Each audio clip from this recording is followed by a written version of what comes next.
Hello, everyone, and welcome to the Your Mark on the World show. I'm your host, Devin Thorpe, and our guests today are Eileen Neely, the Director of Capital Innovation at Living Cities, and Ben Hecht, the CEO of Living Cities. Eileen and Ben, welcome to the show. Great. Thanks for having us. Pleasure. We're really thrilled to have you here today and appreciate you taking the time to do it. You are doing some remarkable work focused on helping cities address some of their most challenging problems, the kinds of problems that are leading to, I think, have contributed to the Black Lives Movement. I wonder, Ben, if you would start by just giving us an overview of the work that Living Cities does. Absolutely. So again, thanks for having us back on your show, Devin. It's always a pleasure to be here. We love the work you're doing, but especially when you feature us, it's even better. But so we're really, we're a 25-year-old collaborative of 22 of the world's leading foundations and financial institutions who are working together to build a new type of urban practice that will get dramatically better results for low-income people, especially people of color, faster. And it's not just that the pace of change is too slow, it's just that the disparities between white and non-white are unsustainable for, a leader of the world, a place that is built on opportunity. It's just not who we are now, and we need to change it.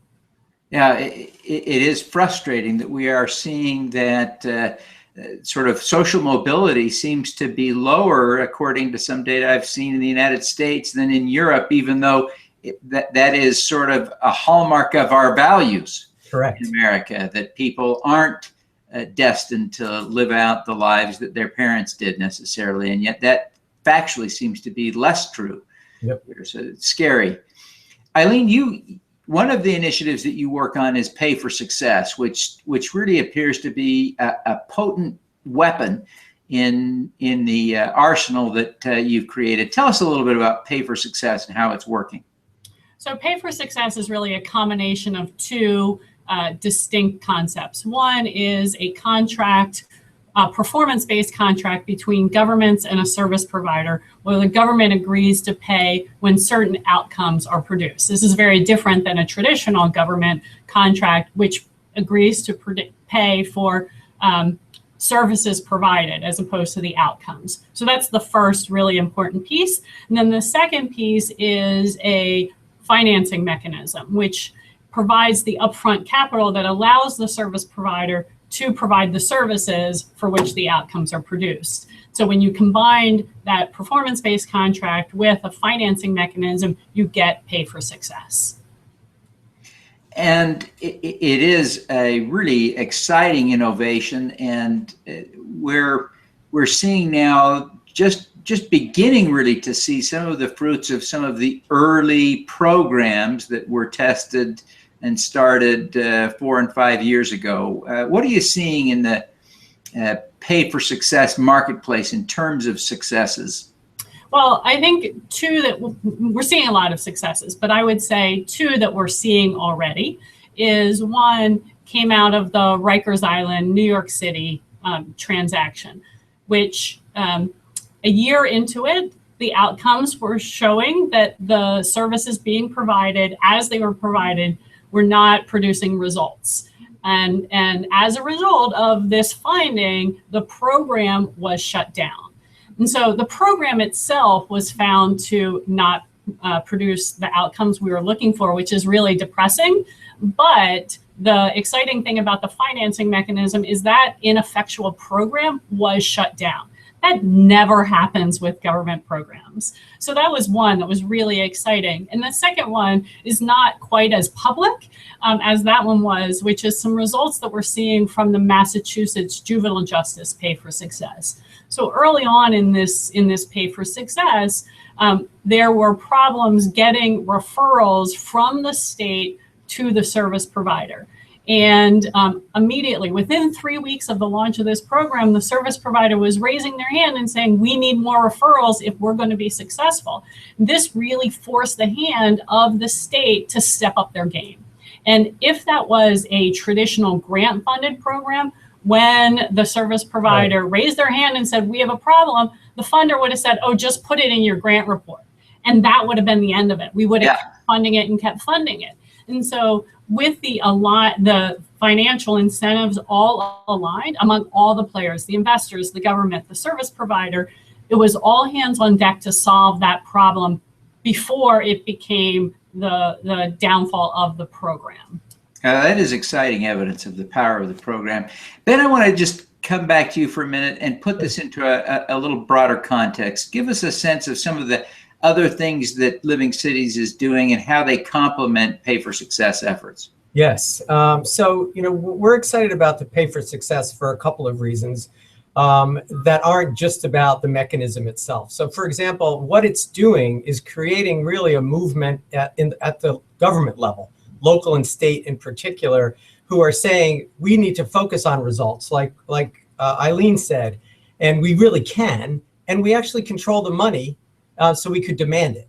And that doesn't necessarily mean you need a Pay for Success model to do that. Once you decide you want to only pay for results, you actually could pay for results. And so we are encouraged. We're encouraged by that. But we also realize that the issues, for example, that are raised by the Black Lives Matter movement are not just about, is the money getting results? It's issues like institutional and structural racism, which we all know exists and are really hard to address unless you address them head on. And so one of the things, so we work with 40 to 50 local governments around the United States in a partnership with the Kennedy School at Harvard called the Project on Municipal Innovation. And through that, we're inviting those cities to participate in a multi-city effort that we're calling Racial Equity Now, Here. And those cities are going to be putting a racial equity lens on how each agency in the government works, to be able to say, are we actually seeing disparities in the practice? Even if they're not intentional, they've just built it up over the years. And can we help them to address them and work together to figure out what are the solutions to some of those problems? So that's just one of the ways that we're really trying to help places that, more importantly, want to attack this problem, which is exciting. There's a real will to kind of take this on in a way that we just haven't seen in 10 or 20 years. And it is exciting to see impact investing playing a role and philanthropy playing a role in the effort to address the concerns of the Black Lives Matter movement. I want to shift gears just a little bit, come back to you, Eileen, and talk about one of the big challenges with Pay for Success, and that is the upfront cost to structure or construct one of these deals. These transactions are challenging to put together, and traditionally there hasn't been much money upfront for constructing the deals. Tell us a little bit about your new construction loan program. Yeah, several months ago, we launched our 3 what we call Pay for Success construction loans. And we did it in partnership with Third Sector Capital and Deutsche Bank Foundation and the Chicago Community Trust to make loans available to pay for those upfront costs. When the projects are launched, they will pay this back. And what this does is it removes the reliance on grant capital to put these deals together, these transactions together. Right now, Pay for Success is sort of the sexy thing in impact investing, and therefore grant money is available. But I fear, looking down the road, whether it's a year from now or 2 years from now, our ability to continue to experiment with this really exciting innovation may be limited by that lack of upfront capital. And so that's why we launched it. And what's interesting, Devin, is that it's in many ways it mirrors what we did in the affordable housing sector at Living Cities for our first 15 years of our life. We're celebrating our 25th anniversary this year.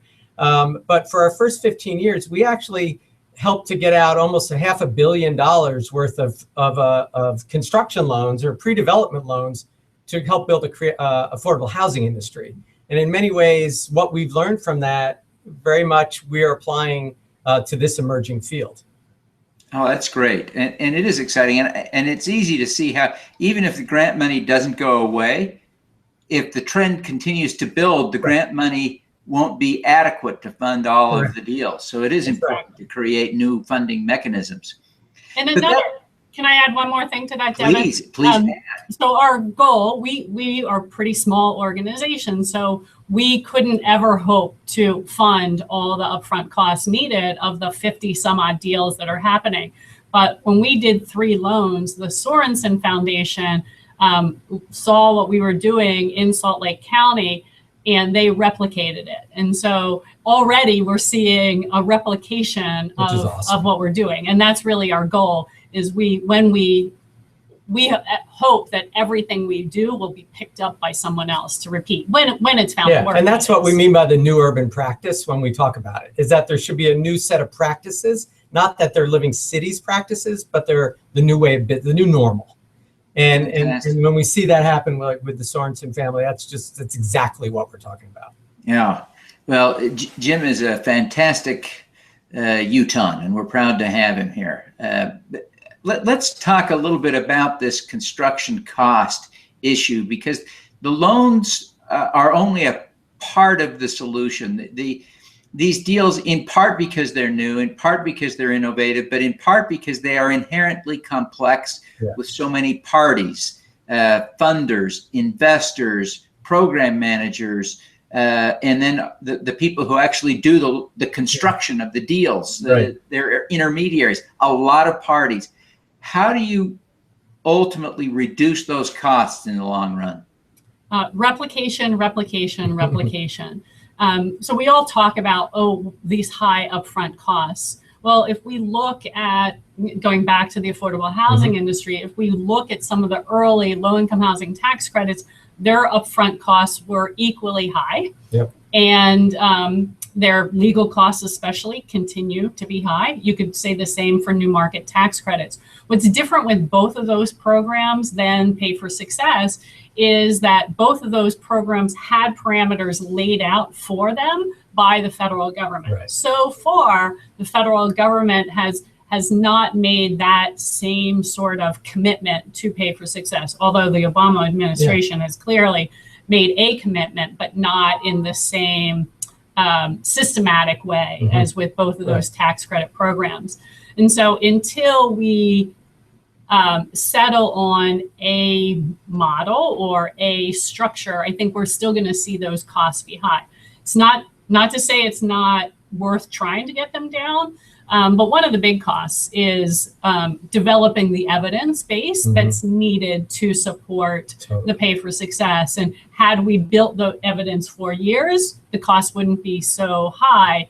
And so one of the other results we haven't talked about of Pay for Success is that we're building the evidence base, which allows us to actually pay for results or focus on outcomes because we know what works. Is the follow-on to a successful Pay for Success transaction, as we're doing them today, more Pay for Success done the same way, or is it to have the government contract directly with the providers to fund the program, to fund the service, or is it to have the government fund the outcomes? And to the extent that those are different, it removes the incentive if we're funding the service rather than the outcomes. But what do you see us moving to as a follow-on to a successful program in a particular municipality? In a perfect world, or what do I actually see happening? Well, maybe both. What should happen? What do you think will happen? So I think I would love to see governments be willing to just contract to pay for outcomes and separate that payment from the financing mechanism. So I think about, I'm going to go back to Massachusetts, for instance, the way that transaction was structured was that when ROCA, who is the service provider, they deliver the outcomes, they will receive financial benefit from that.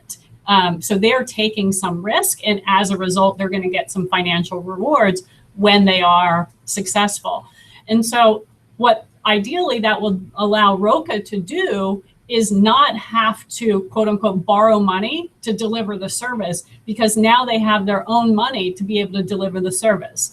And then the contract can be directly between the state of Massachusetts and ROCA, and the middlemen can be removed, and And then if Roca doesn't have enough money, maybe then they'd come back to Living Cities and said, hey, how about you just give me a loan, just like you would a for-profit business. That would be the ideal. What I don't want to see happen is that the government just decides to pay for the service directly without the focus and the requirement for delivering outcomes. Because if you look along history, government is really good at delivering things that used to work. And they, once they do one study or to say, oh, this program works, they don't often revisit that. And I think that's what's really important, is that constant revisiting. Are we still delivering outcomes? Because people change, the world changes. Yeah, and your technology oftentimes can allow you to do stuff you couldn't do 2 years ago. Exactly. And yet the mechanisms stay the same because procurement or other types of barriers. Oh. Well, those are great insights. Those are great insights. I want to just take advantage before our time wraps up to get a couple of personal insights from each of you. It's just a tradition we have on the show, and I hope you'll forgive me for this. But Eileen, why don't we start with you? You know, in the pay for success world, you're a big deal. People look up to you. Who do you look up to? Who inspires you? Well, now you've narrowed it. So I can't give you my prepared answer, but that's okay. I would say the person who challenges me the most to constantly question my own assumptions is George Overholzer from Third Sector. It's him who I stole the line, government's really good about paying for things that used to work. So he's the original one. Now I have to admit it. But he really, every time I talk to him, he challenges me to think differently about what results we can pay it for and should pay for, what level of evidence is needed in order to pay. So I would say George is right up there. Fantastic. And Ben, you're a big wheel. You've been playing a key role in cities around the country for a long time. Who do you look up to? So I think in this area of impact investing, it's really one of the deans of it, which is Jed Emerson. You know, and Jed, years ago, I think I now have known him almost 20 years, was really pushing this idea of blended value a long time before there was ever the concept of impact investing, and, you know, was able to take all of the incoming fire about, oh, you're unrealistic, oh, you're naive, oh, what you're saying is impossible, oh, no one would want to get these kinds of returns and take the risk. And I think he took that as elegantly as you can and just kept going. And so I've long admired his patience and his vision on this work. Now, Ben, as a follow-up question, I'm curious about why you've chosen to devote your life to this challenge when you could be doing anything. Well, I don't know, it's in my DNA. You know, I just feel like I grew up in a small town in New Jersey. And one of the defining moments was when about 3 miles from Newark, and after Martin Luther King was shot, the smoke from Newark billowed down my main street, and it sort of very much shaped my view of cities, my view of disparities, and the contrast between the opportunities I had and what so many people don't have in this country. Yeah, and in such close proximity. You were 3 miles from people who are living a very different reality. Very Interesting. Eileen, what about you? Why do you focus on this? Ultimately, it's about the people. When I prepared my answer to your who do you admire question, I went more generic than pay for success. And I really thought about people who are acting to have impact on their lives. And I thought back to the first time I really volunteered, more than just, you know, a one-day volunteer effort. I volunteered for a group called Housing Initiative Partnership that was started by Mosey Harrington. She was in her 50s when she started this group. She had a mainstream job. She got divorced. Her kids went to college, and she totally changed careers and started working for an organization that worked with people who are experiencing homelessness. She discovered, or she really felt, that it wasn't about the services or meals. It was about the lack of affordable housing. And so she decided to address it directly. She started Housing Initiative Partnership, despite the fact that she had no expertise, she had no resources of her own. She was a newly divorced single mother. She didn't know anything about real estate development, but she put her passion to work and really showed me when I first started working with her that anybody can have an impact. And it was using our own personal skills. And prior to that, I had just written a check. And so that's really where I made my shift in mindset from being, I'm an economist and I did economic forecasting. And she really helped me make that shift to putting my skills and my talents to having that impact. Oh, that's great. Now, Eileen, one final question for you. Everyone who's watching has one thing in common, at least, and that is a desire to do more good. Can you give us one tip? We call it an impact hack that would help us do more good. Well, one of the things that I do regularly is I run with a group called Back on My Feet. And they're a running group for people who are experiencing homelessness. And it's really about self-sufficiency through running, commitment, hard work, setting goals. The same things that make you successful in life make you successful in running. And what it does for me is it grounds me in our work.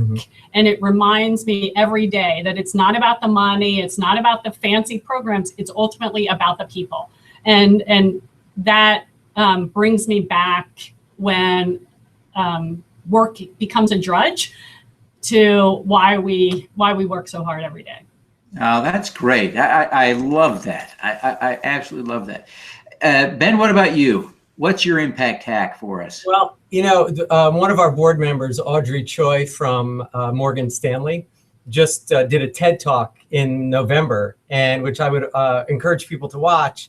And she talked about why don't people use their own 401ks and other resources that they control to make more of an impact. And she talked about, people buy a green coffee mug for reuse, yet they don't, which is $4.50, but they don't actually look at their $10,000 sitting in their 401k. And so I would just say people should look at the resources they already have and figure out what can I do, even if it's $250, to be able to say I'm an impact investor, and pick the thing you care about and invest in it. Well, that is a great tip. What we desperately need in this field, though, are more products for people who want to invest $250. Yes. And this space will explode only when we have that happen, I think. Yeah. I think that is a great tip from Audrey. And I think there are a lot of people ready to do that. Me too. Yeah, we're looking at that. We hope to be on your show another time where we talk about the new mechanisms that we've created for people's money to land in more places in the U.S. I love it. I can't wait. Well, listen, thank you both for taking the time to be with us today. Audrey, why don't you tell us how people can connect with you and Ben and learn more about your Pay for Success programs, especially your construction loan program? Sure. So I can be found on Twitter at Eileen Neely, EILEENNEELY, all one word. And at Living Cities, at living_cities, at Ben Hecht, also at Twitter. But also you could just email us. Both our names at Living Cities. We're happy to we'll find a place for you to participate with us or with others. We have a robust network all over the U.S. Of people who are always looking for more people to be a part of their effort. Yeah, we're both really easy to find. livingcities.org has all of our phone numbers, all of our email addresses. We don't try to hide. There's no reason not to contact us. Connect with us. Fantastic. You're the best. Now, thank you very much for being with us today. We wish you every success in that great work that you're doing. Thanks so much, Devin. All righty. Let's do some good.